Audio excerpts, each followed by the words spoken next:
Hi good morning guys, कैसे हैं आप सब। आई होप आप सभी ठीक होंगे। आपका बहुत बहुत स्वागत है आपके अपने यूट्यूब चैनल पे। अभी हम लोग करंट अफेयर्स 22 बीपीएससी में करंट अफेयर की प्रिपरेशन आपको कैसे करनी है, सोर्स क्या होना चाहिए, कितने महीने पीछे एग्जाम के कितने महीने पीछे की करंट अफेयर आपको तैयार करके जाना चाहिए, इन तमाम पहलुओं पे बात करने वाले हैं। और इसको बात करेंगे हम प्रूफ के जरिए। इस हाल फिलहाल में बीपीएससी ने जो भी एग्जाम कंडक्ट करवाए हैं, चाहे वो एईडीओ के फेज 1 फेज 2 फेज 3 का एग्जाम हो, एएसओ प्री और मेंस का एग्जाम हो, बीपीएससी एनडीसी का एग्जाम हो, या 71 बीपीएससी जो पिछले साल कंडक्ट कराया गया था उसके क्वेश्चन के जरिए, राइट। उसके क्वेश्चन के हम सोर्स को समझेंगे, हम ये समझने की कोशिश करेंगे क्यों पूछा गया है और वो कितने महीने पुराना करंट अफेयर पूछा गया है, राइट। और इसी के साथ साथ मैं आपको current affair free of cost कराने वाला हूँ इसी चैनल पे। So please show your love and support. Now let's start. Alright guys, तो इंटरनेशनल करंट अफेयर में जो पहले तरीके के क्वेश्चन पूछे जा रहे हैं वो रिपोर्ट से रिलेटेड क्वेश्चन पूछे जा रहे हैं। इनमें क्वेश्चन क्या पूछा जाता है, क्वेश्चन एक ये पूछा जाता है आपको कि रिपोर्ट पब्लिश किसने करी थी, कौन ऐसा इंस्टीट्यूशन है, राइट। रिपोर्ट में हमसे पूछा जाता है पब्लिश कौन करा था, इंस्टीट्यूशन कौन सा था वो, यानी संस्था कौन सी थी। दूसरा, इसका मेथड क्या था, कई बार हमसे मेथड भी पूछा जाता है, स्पेशली कुछ रिपोर्ट में, वो मैं आपको बताऊंगा कि कौन सी रिपोर्ट है जिसमें मेथोडोलॉजी से भी सवाल पूछे जाते हैं। इसमें रैंकिंग से सवाल पूछे जाते हैं कि इंडिया की रैंकिंग कितनी है, स्पेशली हमें इंडिया वाले पे फोकस करना है। इसके अलावा जो हर साल रिपोर्ट आता है उसका कोई अपना स्पेशल थीम होता है,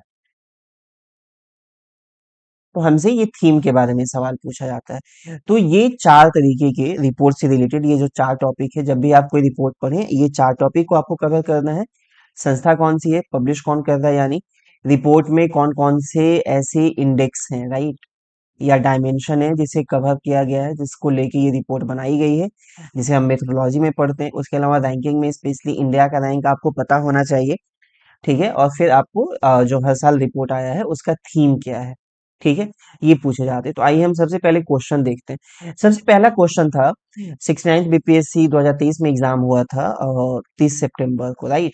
उस समय क्वेश्चन पूछा गया था कि who publish global gender gap report, कि ग्लोबल जेंडर गैप रिपोर्ट कौन जारी करता है। आंसर है इसका वर्ल्ड इकोनॉमिक फोरम, विश्व आर्थिक मंच। ये कब पूछा गया था, तो देखिए एग्जाम हमारा सितंबर में हुआ था, जून 2023 में ये रिपोर्ट आई थी और ये लगभग सारे न्यूज़पेपरों ने इसे कवर किया था। क्योंकि मैं हिंदू पढ़ता हूँ तो मैंने आपको हिंदू का यहाँ पे स्क्रीनशॉट लगाया हुआ है। जो लोग इंडियन एक्सप्रेस पढ़ रहे हैं उन्हें अब हिंदू पढ़ने की जरूरत नहीं है, क्योंकि इंडियन एक्सप्रेस भी ये तमाम चीजें कवर किया हुआ है, ओके। उस समय हुआ ये था कि इंडिया का रैंक जो है 7 पॉइंट इंप्रूव हुआ था। हम लोग 137 से समथिंग 134 से सॉरी 134 से हमारा 127 रैंक हुआ था। तो उसको लेके ये बहुत इंपॉर्टेंट इंप्रूवमेंट था, जिसको लेके ये सवाल पूछा गया था, ओके। तो ये बेसिक एडिटोरियल के सवाल है, प्लस कोई भी न्यूज़पेपर और कोई भी मैगजीन से भी मिल जाते हैं, तो इसके लिए आपको जो ये नहीं कि आप न्यूज़पेपर खुद भी लाए। और इसके अलावा हम एक चीज और करने वाले हैं, हम ये देख लेते हैं कि जो भी इंपॉर्टेंट रिपोर्ट्स हैं उसको कौन पब्लिश करता है, राइट। तो देखिए एक संस्था है यूनाइटेड नेशन की, उसे हम यूनाइटेड नेशन डेवलपमेंट प्रोग्राम कहते हैं, वो तीन इंपॉर्टेंट रिपोर्ट पब्लिश करती है। एक को हम ग्लोबल ह्यूमन डेवलपमेंट इंडेक्स कहते हैं, HDI। दूसरा जो है जेंडर इनइक्वालिटी इंडेक्स है, तीसरा मल्टी डायमेंशनल पॉवर्टी इंडेक्स है। अभी आपसे पूछा गया था global gender gap index, right, जो वर्ल्ड इकोनॉमिक फोरम जारी करता है। तो गैप जो है इकोनॉमिक फोरम जारी करता है और इनइक्वालिटी का मेजर जो है वो यूनाइटेड नेशन डेवलपमेंट प्रोग्राम करता है। इसके अलावा क्या है कि वर्ल्ड बैंक रिपोर्ट जारी करती है ईज ऑफ डूइंग बिजनेस, अभी से खत्म कर दिया गया है, इसके जगह पे एक रिपोर्ट बी रेडी इंडेक्स क्या जारी किया जाता है, बी रेडी इंडेक्स, बी का स्टैंड यहाँ पे business ready index, right. Logistic performance index है। लॉजिस्टिक का क्या मतलब है, लॉजिस्टिक का मतलब ये है कि जैसे मान लीजिए कि इंडिया जो है एक कार बनाती है और इसे वो एक्सपोर्ट करती है चाइना को, ठीक है।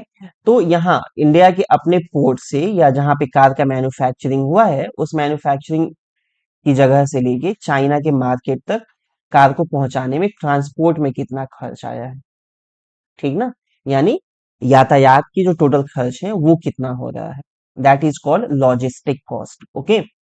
तो हमें वो लॉजिस्टिक परफॉर्मेंस इंडेक्स क्या बताती है कि कोई देश जो है एक दूसरे देश के कंपैरिजन में ट्रांसपोर्टेशन पे कितना खर्च करता है। क्योंकि फर्ज करिए कि ये कार जो है यहाँ पे इंडिया में 100 रुपए में बन रही है और चाइना ले जाते ट्रांसपोर्टेशन कॉस्ट में अगर 20 रुपया खर्च हुआ, तो अब ये कार कम से कम हम 120 में बेचेंगे। इसके अलावा प्रॉफिट मार्जिन अगर आप नहीं भी रखते हैं, लेकिन फर्ज करिए कि चाइना यही कार इंडिया को एक्सपोर्ट करती है और उसका ट्रांसपोर्टेशन कॉस्ट, लॉजिस्टिक कॉस्ट यानी 10 रुपये है, तो सेम कार सेम डिजाइन के हर एक स्पेसिफिकेशन भी सेम रखेंगे तो भी इंडिया में उसका कॉस्ट क्या होगा, 110 होगा। यानी लॉजिस्टिक परफॉर्मेंस इंडेक्स इसलिए यूज किया जाता है कि हमें ये पता चल सके कि ट्रांसपोर्टेशन इफिशियंसी कितनी है और एक्चुअल मार्जिन जो है किसी कंपनी का क्या हो रहा है या किसी देश का क्या है।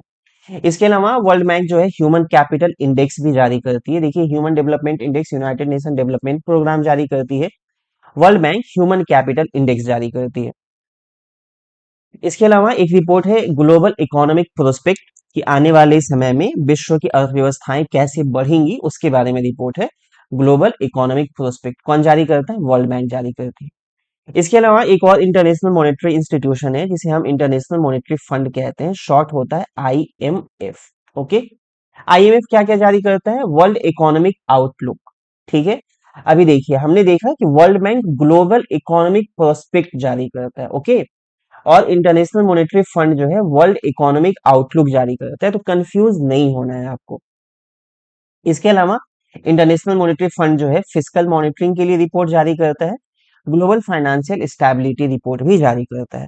वर्ल्ड इकोनॉमिक फोरम का हमने एक देख लिया है कि ग्लोबल जेंडर गैप इंडेक्स जारी करता है। इसके अलावा वो energy transition index, global competitiveness index, global risk report इत्यादि जारी करता है। Transparency International corruption perception index जारी करती है। World Intellectual Property Organization global innovation index जारी करता है। यूनाइटेड नेशन इन्वायरमेंट प्रोग्राम जो है एमिशन गैप रिपोर्ट और एडेप्टेशन गैप रिपोर्ट जारी करता है। अब आप में से ये सोच रहा होगा कई लोग कि एमिशन गैप क्या होता है, तो देखिए, आप सभी को पता है कि हम सारे देश के लोग, पूरे विश्व के लोग जो है ग्लोबल वार्मिंग से जूझ रहे हैं, तो उसके समाधान के लिए साइंटिस्टों ने क्या कहा है कि भाई आपको CO2 के एमिशन में कमी लानी होगी। तो उसका उन्होंने टारगेट दिया है। फॉर एग्जांपल मान लीजिए कि टारगेट ये हो कि 500 टन CO2 हमें हटाना पड़ेगा, हमें कम एमिट करना पड़ेगा, राइट। उसके लिए रिन्यूएबल एनर्जी आप यूज करिए, उसके लिए पेड़ पौधे लगाइए, जो भी करिए, लेकिन इतना आपको कम करना पड़ेगा। लेकिन अभी पूरी विश्व की सरकारों ने, पूरे विश्व के देशों ने मिलकर CO2 के एमिशन में रिडक्शन जो है मात्र 200 टन का किया। तो गैप कितना रहा एमिशन में, 300 टन का, राइट। इसी को कहते हैं अपने लोग एमिशन गैप रिपोर्ट, कि आपने जो टारगेट दिया खुद को और आपने जो अचीवमेंट आपका है उसके बीच में क्या फर्क है, that is called emission gap report. उसके अलावा एडेप्टेशन गैप रिपोर्ट में क्या है, अडेप्टेशन गैप रिपोर्ट ये मान के चलता है कि क्लाइमेट चेंज तो होके ही रहेगा, राइट। तो उसको रोका नहीं जा सकता है, change can not be stop, right. तो बेहतर ये है कि हम अपने आप में, अपनी सोसाइटी में, अपने इंस्टीट्यूशन में, अपने वे ऑफ लिविंग में कुछ चेंजेस लाएं जिसकी वजह से हमारे लिए इन नए वातावरण में रहना आसान हो जाए, that is called adaptation. Okay, तो उस एडॉप्टेशन पे खर्च आता है, पैसे की खर्च आती है, राइट, इकोनॉमिक कॉस्ट। मान लीजिए हमने कहा कि भाई हम $100 बिलियन आपको देंगे या 100 रुपया आपको देंगे, और आपको जो है अपने एग्रीकल्चर सिस्टम में फार्मर को रेजिलिएंट बनाना है, ऐसी सीड बनाना है जो बहुत गर्म वातावरण में भी, हाई टेम्परेचर में भी अच्छा प्रोड्यूस दे, अच्छा पैदावार करे। तो उसके लिए फिर क्या करेंगे, आपने 100 रुपया दिया, अब देखते हैं कि क्या ये 100 रुपया में हो पाएगा, ऑब्वियस सी बात है नहीं हो पाएगा। तो हम ये कहते हैं कि ओके, एडॉप्टेशन का हमारा कॉस्ट जो था वो ₹1000 था, लेकिन हमें टोटल रुपया ही 100 मिला है, सो हमें ₹900 का एडॉप्टेशन गैप है। तो ये यूएनईपी जारी करती है, United Nation Environment Programme. UNESCO global economic monitoring report जारी करती है। इसके अलावा ये आपको ओईसीडी का याद नहीं रखने का है, इंटरनेशनल एनर्जी एजेंसी का याद रखना है कि वर्ल्ड एनर्जी आउटलुक जारी करती है, plus global EV outlook. EV का मतलब आपको पता है, electronic vehicle. Okay, reporters without border एक रिपोर्ट जारी करते हैं, that is called World Press Freedom Index. Freedom House जो है याद नहीं रखिए, Institute for Economic and Peace, global peace index याद रखना है इसे। येल यूनिवर्सिटी और कोलंबिया यूनिवर्सिटी मिलकर एक रिपोर्ट जारी करती है, that is called environmental performance index. क्या है, इन्वायरमेंटल परफॉर्मेंस इंडेक्स। और ग्रीन जर्मन वाच एक संस्था है जो जारी करती है क्लाइमेट चेंज परफॉर्मेंस इंडेक्स। तो आपको कंफ्यूज नहीं होना है, दोनों परफॉर्मेंस इंडेक्स के बारे में बात करता है, लेकिन येल वाला जो है वो इन्वायरमेंटल परफॉर्मेंस, और जर्मन वाच का है क्लाइमेट चेंज परफॉर्मेंस इंडेक्स के बारे में। ग्लोबल हंगर इंडेक्स को जारी करने वाली संस्था का नाम है कंसर्न वर्ल्ड वाइड। इसके अलावा दो तीन और संस्थाएं हैं। आपको कंसर्न वर्ल्ड वाइड दिखे, आपको ऑप्शन में आपको उसे टिक करना है। Okay. United Nation Population Fund जो है state of world population report जारी करता है, और International Labour Organization global wage report जारी करती है। Which of the following report is not publish by WTO? ASO prelims का क्वेश्चन है ये। कौन सा रिपोर्ट डब्ल्यूटीओ जारी नहीं करता है? World trade report, global trend report, world trade statics report और वर्ल्ड इन्वेस्टमेंट रिपोर्ट। आंसर इसका होता है साथियों world investment report. World investment report जो है UNCTAD, United Nation conference on trade and development, क्या है? C stand for conference. Okay, trade and development, T for trade, A for N, D for development. Okay, ये जारी करती है world investment report. Human development report से एक सवाल पूछा गया 71 बीपीएससी में। क्वेश्चन ये था कि यूएनडीपी मानव विकास सूचकांक रिपोर्ट 2025 के अनुसार भारत में जीवन प्रत्याशा 1990 में 58.6 वर्ष थी, यह 2023 में कितनी हो गई है? जीवन प्रत्याशा का सिंपल मतलब यह है कि कोई भी बच्चा अगर भारत में 2025 में जन्म लेता है तो वो कितने साल तक जिंदा रहेगा, इसका एक्सपेक्टेड लाइफ कितना होगा, right? That is called life expectancy. अभी इसका आंसर 73 था। ये क्यों पूछा गया था? देखिए, कोरोना के बाद जो है इंडिया की लाइफ एक्सपेक्टेंसी में एक बहुत इंपॉर्टेंट जंप आया था आपको, तो इसको लेके ये सवाल पूछा गया था। बाकी ये आपको पता है कि रिपोर्ट रिलीज हुई थी मई 2025 में, एग्जाम हुआ था सितंबर में, तो 3-4 महीना पुराना ये करंट अफेयर पूछा गया है। इंडियन एक्सप्रेस ने, हिंदू ने, सारे न्यूज़पेपर ने इसे कवर किया था। India rank 132 United nation human development index, right? इसमें आपको जो है लाइफ एक्सपेक्टेंसी 73 ईयर थी। हमारा एचडीआई वैल्यू कितना था? 0.685। हमारा रैंक कितना था? 130। एक्सपेक्टेड ईयर ऑफ स्कूलिंग 13 साल था। और gross national income per capita $9,047। Okay, ये आपको याद रखना है। नाउ एचडीआई से रिलेटेड एक और सवाल पूछा था एएसओ प्री में। सवाल ये था, which of the following statement are not true about human development? जब भी एग्जाम में इस तरीके के सवाल आए, आपको ध्यान रखना है कि वो ट्रू पूछ रहा है कि नॉट ट्रू पूछ रहा है। अक्सर कई बच्चों का इस वजह से एग्जाम क्लियर नहीं हो पाता है कि वो अपने दिमाग में पढ़ते नॉट ट्रू है, लेकिन एग्जाम्पल वहां पे जब जाते हैं क्वेश्चन सॉल्व करने, जो सही स्टेटमेंट है उसे लगा देते हैं। ये पूछता है कि गलत स्टेटमेंट क्या है। क्वेश्चन स्टेटमेंट वन है, theme breaking the gridlock, reimagining cooperation in polarised world. दूसरा, इंडियाज रैंक इन एचडीआईज 134 2025 के बारे में आपको पता है। दूसरा स्टेटमेंट इनकरेक्ट है, अभी हमने देखा इंडिया की रैंक कितनी है, 130 है।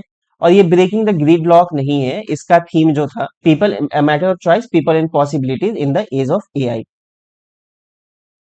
तो इंडेक्स से रिलेटेड इतने ही सवाल पूछे गए हैं, और आपको जो मैं कह रहा था कि सबसे इंपॉर्टेंट इंडेक्स आपको याद रखना है, वो है सबसे पहला तो ह्यूमन डेवलपमेंट इंडेक्स, कैसे बनाया जाता है।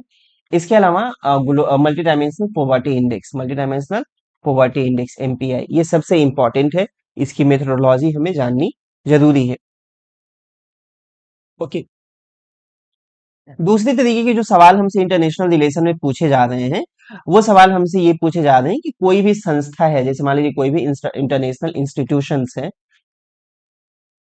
इसका सबमिट क्या हुआ है, सबमिट सॉरी कहाँ हुआ है, राइट? इस सबमिट का थीम क्या था, इसके कुछ इंपॉर्टेंट डिसीजन अगर कुछ हैं तो वो क्या है,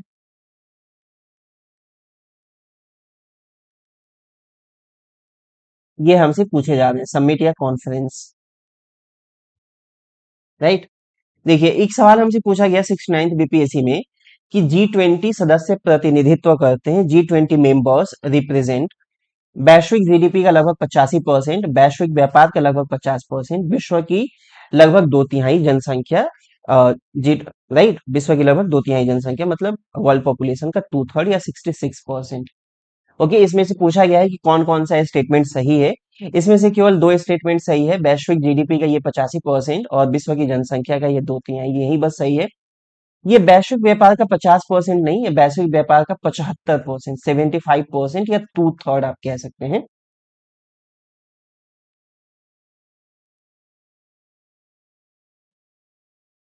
वैश्विक व्यापार का ये लगभग 75%, या आप कह सकते हैं कि कितना, 3/4, राइट, रिप्रेजेंट करते हैं। तो आंसर इसका होना चाहिए था 1 और 3 ओनली, 2 आंसर नहीं होता इसमें। क्यों पूछा गया था? आपको पता है कि ये एग्जाम क्या बीपीएससी 69 बीपीएससी सितंबर में एग्जाम हुआ है, राइट। और उसके पहले जो है सितंबर में ही 9 से 10 सितंबर के बीच में न्यू दिल्ली सबमिट हुई थी। यानी ये एक महीना पुराना करंट अफेयर पूछा गया था, एक महीने भी पुराना नहीं था, ये 20 दिन पुराना था। एग्जाम 30 सितंबर को हुआ था और न्यू दिल्ली सबमिट G20 का जो है 9 से 10 सितंबर का हुआ था, यानी 20 दिन पुराना करंट अफेयर पूछा गया है। तो ये सबसे करीब का पीरियड है, सबसे नियरेस्ट पीरियड है जब करंट अफेयर पूछा गया है एग्जाम के 20 दिन पहले। ओके। आप सभी को पता है कि बहुत इंपॉर्टेंट इवेंट था, इंडिया पहली बार G20 को होस्ट कर रहा था, तो इसको लेके फिर बहुत खबरें चली थी, राइट। अब हम देख लेते हैं G20 के बारे में, एक बेसिक सा फैक्ट हम लोग जान लेते हैं। G20 को इंडिया 2020 में सॉरी 2023 में पहली बार होस्ट कर रहा था। कहाँ पे होस्ट हुआ था? न्यू दिल्ली में हुआ था, इसीलिए उसे न्यू दिल्ली समिट भी कहा जाता है। G20 में कुल कितने मेंबर हैं? 19 मेंबर कंट्रीज हैं प्लस एक यूरोपियन यूनियन है, और 2023 के बाद से इसमें एक और यूनियन शामिल हुआ है जिसे अफ्रीकन यूनियन कहते हैं, AU, राइट। लेकिन वो 2023 के बाद शामिल हुआ है। सो ये टोटल उसके मेंबर हैं। मेंबर कंट्रीज के बारे में हमसे पूछा जाता है, तो हम एक बार मेंबर कंट्रीज के बारे में जान लेते हैं कि ये मेंबर कंट्रीज हैं कौन, राइट। तो इसको जानने का सबसे अच्छा तरीका ये है कि हम इसे वर्ल्ड मैप पे समझने की कोशिश करें, इससे बहुत आसानी से चीजें याद रह जाती हैं। ओके। तो देखिए, मेंबर कंट्री अगर आपको याद रखना हो तो सबसे पहले तो आपको पता है कि नॉर्थ अमेरिकन कॉन्टिनेंट में तीन देश हैं, जो सबसे बड़े तीन कंट्रीज हैं, एक है कनाडा, दूसरा है USA और तीसरा है मैक्सिको। ये तीनों आते हैं, राइट। उसके अलावा फिर साउथ अमेरिका से दो ही इंपॉर्टेंट देश हैं, एक आता है ब्राजील, दूसरा अर्जेंटीना, राइट। G20 में बस यही दो कंट्रीज हैं। फिर अफ्रीका, अफ्रीका जो आपको पता है दुनिया का सबसे लार्जेस्ट कॉन्टिनेंट है प्लस सबसे ज्यादा कंट्री वाला देश है, लेकिन G20 में इसमें सिर्फ एक देश का रिप्रेजेंटेशन है, that is called south Africa. और अब जो है 2023 के बाद से पूरी की पूरी इस अफ्रीकन कॉन्टिनेंट का एक अपना संगठन है, एक अपना ग्रुप है, जिसे हम अफ्रीकन यूनियन कहते हैं, उसे शामिल किया गया है। ओके। इसके अलावा फिर यूरोप देख लेते हैं हम लोग। यूरोप से UK, United kingdom, France, Germany, Italy, right. ये यूरोप के जो चार सबसे मेजर पावर हैं, चार सबसे मेजर इकोनॉमिक पावर, वो शामिल किए गए हैं। एक और ऑफ द ट्रैक इंफॉर्मेशन है कि UK और फ्रांस जो हैं वो न्यूक्लियर वेपन स्टेट है, राइट। ये याद रखना है, कई बार हमसे न्यूक्लियर वेपन स्टेट भी पूछा जाता है कि कौन है कौन नहीं है। तो पूरे की पूरी यूरोपियन कॉन्टिनेंट में UK और फ्रांस ही है वो। ओके।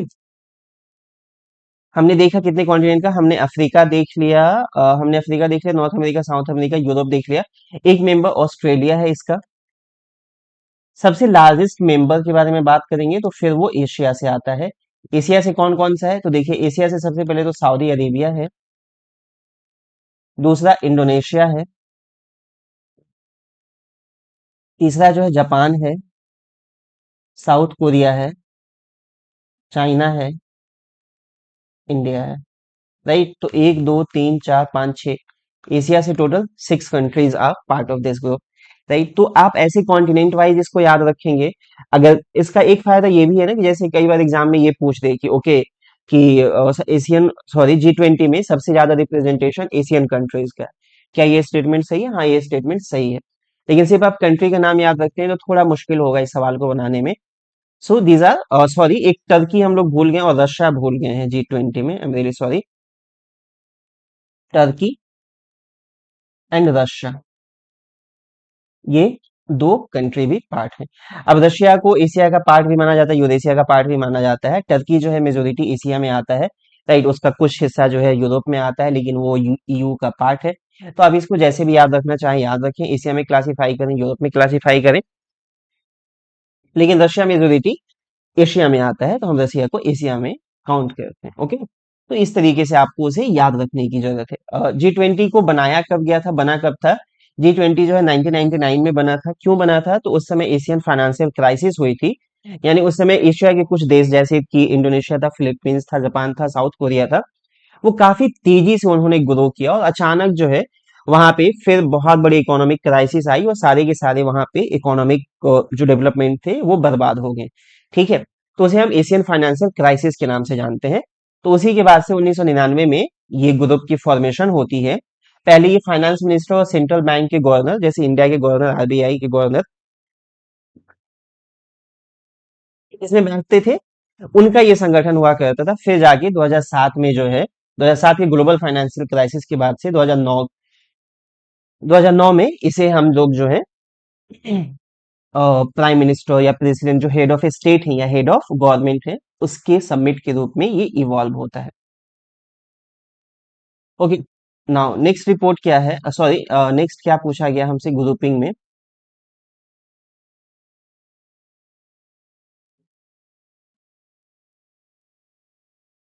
G20 को लेके एक और सवाल पूछा गया था कि G20 के 18वें शिखर सम्मेलन के बारे में क्या सत्य है। 18वें शिखर सम्मेलन के बारे में क्या सत्य है। यह रियो डी जेनेरियो में आयोजित हुआ था। विषय वस्तु यानी थीम क्या था, building a just world and sustainable planet. Rio घोषणा में अरबपतियों पे कर लगाने पे जोर और उपयुक्त में से कोई नहीं। इसका आंसर दोस्तों उपयुक्त में से कोई नहीं होगा, क्योंकि 18वां शिखर सम्मेलन इंडिया में हुआ था, राइट। और ये जो है 19वां शिखर सम्मेलन के बारे में सारे स्टेटमेंट ये करेक्ट थे। तो ये 19 समिट के बारे में था। लेकिन एग्जामिनर ने क्या किया, एक छोटा ट्रिक प्ले किया कि उसने 19 की जगह 18 के बारे में पूछा था। 18 इंडिया में हुआ था, राइट। जो आपको मैंने अभी हम लोगों ने बात करी कि भारत में जो 2023 में हुआ था, ये उसके बारे में है। उसमें अरबपतियों पे कर लगाने पे जोर नहीं दिया गया था। उसका थीम वासुदैव कुटुंबकम था, राइट। और वो नई दिल्ली में आयोजित हुआ था। क्यों पूछा गया था, तो देखिए आपको पता है कि ये एग्जाम किस एग्जाम का, एएसओ का था शायद, 71 बीपीएससी पे सितंबर का एग्जाम हुआ था, राइट। और आप सभी को पता है कि ये जो है G20 समिट फिर नवंबर 18-19 2024 में हुआ था। यानी हमारे एग्जाम से 25 में एग्जाम हुआ, एग्जाम से ठीक 10 महीना पहले का ये सवाल है, राइट। हिंदू, इंडियन एक्सप्रेस, सारे न्यूज़पेपरों ने कवर किया था। बहुत देखिए G20 बहुत इंपॉर्टेंट इवेंट है, G20 और G7, राइट। तो इसके बारे में सवाल पूछे जाते हैं। नेक्स्ट इंटरनेशनल समिट में ही G7 से रिलेटेड एक सवाल था कि वर्ष 2025 में 51वां वार्षिक जी शिखर सम्मेलन कहाँ आयोजित किया गया था। इसका आंसर है दोस्तों, कनाडा में आयोजित हुआ था। कनाडा के अल्बर्टा में इसको आयोजित किया गया था। क्यों पूछा गया था, तो ये देखिए बहुत खबरों में रहा था। मैंने आपको बताया कि दुनिया में दो सबसे इंपॉर्टेंट इकोनॉमिक इंस्टीट्यूशन है, ये इकोनॉमिक ग्रुपिंग है। एक G7 है जो विश्व की 7 सबसे बड़ी अर्थव्यवस्थाओं के बारे में समूह है।